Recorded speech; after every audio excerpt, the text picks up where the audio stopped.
What a game, what a performance from yourself. You're an FA Cup winner, how does that sound? It was amazing, yeah. We did a so good performance. It was a shame that we didn't score during the normal time, but it was a proper fight. After in the extra time, anything could happen. We kept the clean sheet, we bring to the penalties, and then after the boys they were unbelievable scoring the goals, and then I just need to save the last one. I'm so happy. I'm so happy. It was a game all about the goalkeepers. You were very busy, you made some huge saves, but how good did that save feel at the end from Mason Mount? Yeah, myself and also Mendy, he did amazing saves as well. I could do the saves with the help of the team. When we work well defensively, even if they have chances, when all the players are on the ball, fighting for that, trying to block the shots, makes it easier for me to make the save, and I'm there for that. But the penalty shootout saves, that was all about you. Sorry, second. But the save from Mason Mount in the penalty shootout, that was all you. Yeah, it was good. I think all goalkeeper coaches, they helped me with the decisions. In the end, I'm there. I need to do myself my own decision. They are all fantastic players. Chelsea did really well, but we deserve the win. I only did that save because we deserve to win this. Your manager calls you the mentality monsters. Did we really see that today, the way you dug in? Yeah, that's part of the mentality monsters as well. Going to the extra time, keeping the high level, performing well. So I'm so glad for that. This is something that gives us even more confidence to keep on going on the Premier League and also for the Champions League final. 2 more trophies still available? Sorry? 2 more trophies still available? Yeah, I hope so. I think it's a fantastic moment now. We need just to enjoy. Enjoy it. Thanks so much and congratulations. Thank you, thank you. 2 down, 2 to go for Liverpool. A first FA Cup in 16 years secured via a penalty shootout once again against Chelsea at Wembley. Stephen Warnock and the last captain to lift the FA Cup for Liverpool at Wembley, Mark Wright, are alongside me. And I will start with you. It's what, 30 years since you did it, so how will those players be feeling right now, Righty? We shouldn't have said 30 years old. You haven't aged a day. You've not aged a day. Do you know what? 30? Is that what it is? 30 years? 30 years. Wow. Yeah. And you know how will they be feeling? Whenever you win anything, you're elated, aren't you? You just go along on the crest of a wave. And this side, no matter what's put in front of them, they seem to come through it. You know, they lose both the tosses at the end of the game. They go to the Chelsea end, and then they have to they say they'll choose to take their penalty first. Everything about them, they lose. Virgil goes off, which I hope he's not injured, or maybe he was tired. He looked a bit leggy to me. Yeah. And Mo goes off with a little bit of a groin. You're seeing that. So 2 massively influential players go off. Fabinho didn't start, who was the holding midfield player, and they still come through against a very, very good Chelsea squad. Once again, Stephen, with similarities to draw from the Carabao Cup final, a fabulous game of football. We're not quite sure how it finished 0-0, but as Righty touched on, Liverpool just find a way to get over the line and lift that cup. Most important thing, the great teams find a way, and they find a way of making sure that they either stay in the game or they find a way to win it. Listen, it's a toss of a coin, penalties, isn't it? You can say that, but then you can also look at it and go, how do you deal with that situation? How do you deal with that pressure? It's very difficult when you're stepping up to a penalty. Sadio Mane, knowing he's got to score to win the competition, and then it becomes a mind game between him and his Senegalese teammate. They know each other inside out, and you look at that battle, very difficult. And then you look at Mason Mount, and he's got the opportunity to keep his team alive and put them ahead, and they're so difficult, pressured situations. And I hear people saying, it's not really pressure, it's taking a penalty. It's huge pressure. But the game was just brilliant again. I mean, it was the same as the Carabao Cup, end to end. We probably should have been 2 or 3-0 up in the first 20 minutes or so. But Chelsea came back into it and showed real spirit, because they're going through a tough time at the moment, but great game. Pre-match, we spoke about some of the great names of British football that had helped Liverpool to FA Cups gone by, whether it be Ian Rush or Ian St John, Roger Hunt. And now there's Kostas Tsimikas to add to that list. The Greek scouser that they're saying, aren't they? I mean, listen, I didn't think, it was only us and co-coms thinking, you know, what's Sadio doing going up there? He didn't look confident when he walked up, did he? No. And I ain't just saying it. Off air, I was going, I don't fancy this. It just didn't look right as he went up. But then, obviously, Tsimikas comes up, and you go, yeah, he looked bubbly. He looked like he really wanted to take a penalty. Sadio didn't look like he wanted to take one, did he? No. And I think, for him, the elation on that boy's face after he scored and he ran away and everyone chasing him, and the camaraderie within that group of players is something really, really special. And the biggest compliment I can give Jurgen Klopp is I'd love to play for him. I'd love to have played for that man, because I think without him we aren't where we are. He's put something very, very special together. Massively special. And, for the boys Tsimikas to go and score, and it was a good pen as well. Yeah. So, I mean, he's unlucky as well, by the way, with Robertson playing. And he's a big crowd favourite. Tsimikas is a really, really good left-back. We're privileged to have two fantastic left-backs at the club at the moment. And Stephen, we spoke before the match about how in the third and fourth round there were some of the younger players who had played their part over the course of this competition.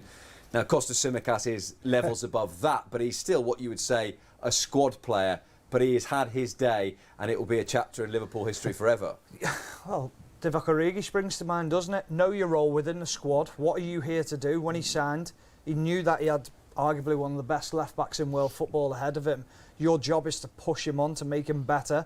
And then as soon as you see Andrew Robertson sort of limping a little bit and you're thinking the change needs to be made, you don't doubt his quality when he comes onto the pitch. He's never going to let you down. He's going to run himself into the ground, make sure that he puts all into the game.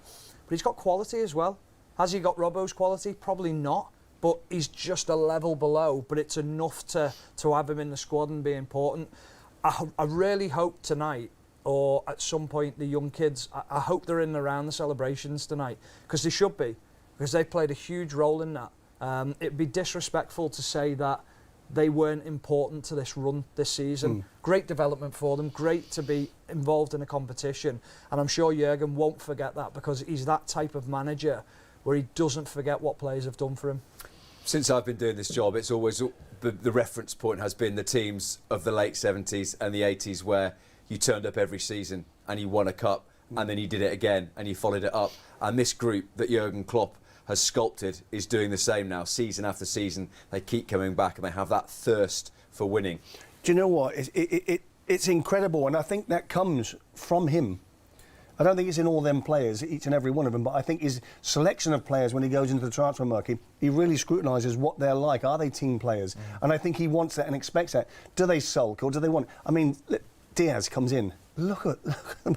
He's so... Well, even when he's substituted, he's just happy because he's happy to be at this football club. And I think he's got so many players around him now, and the squad is getting stronger. And players will leave this summer, and he'll bring people in, and it'll get even stronger again. So this is here for a while. This is a good squad. I think what's really interesting was we went to, after we won the Champions League, we went up to Edinburgh to cover a game against Napoli, and there was a feeling of the chance of the Champions League, the LA, and it was almost like they were so carried away, even Champions League. And I remember Jurgen, I think the game was 3-0 to Napoli, and you're thinking, this doesn't look good for next season. And his thing straight away was, that Champions League does not come with us anywhere else. That's done. Yeah. That's history. That moves to the side now, and now we create the next part of it. And that's exactly what you're saying there. You've got to put that to bed. Guardiola's the best at it as well. They make sure that they focus on the next thing to become so driven to be successful again, because that past doesn't mean anything now. No. And how do they improve? He's looking to improve, and Pep.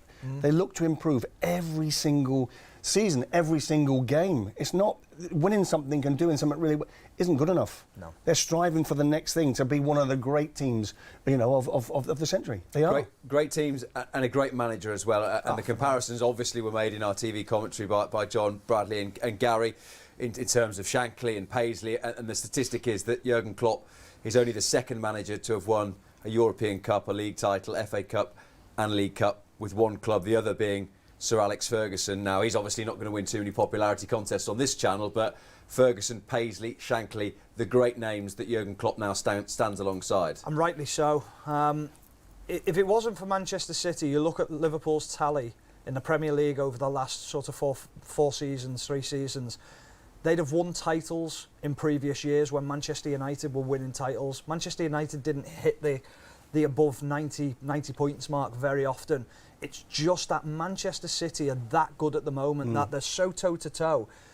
Any other era, he'd have won 3 titles, and he'd been more successful. But such is the quality of City. But for him, phenomenal manager. absolutely sensational.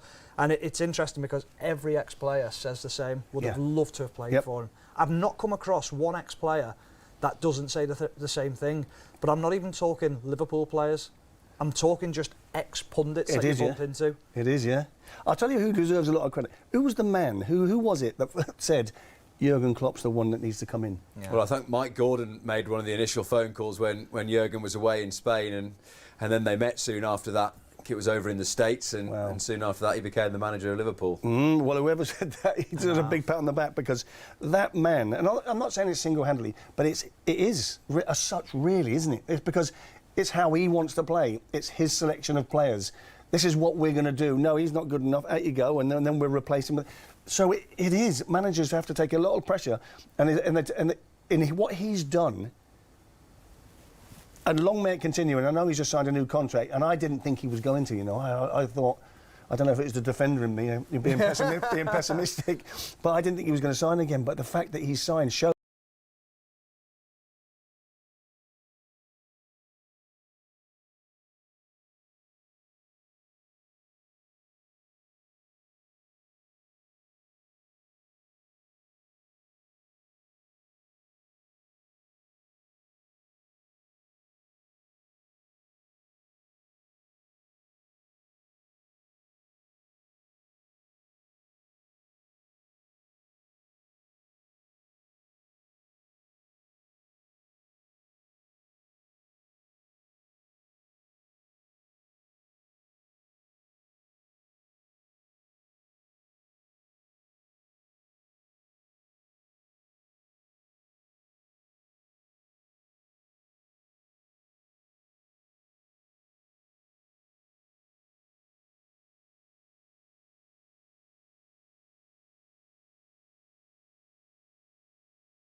What a guy.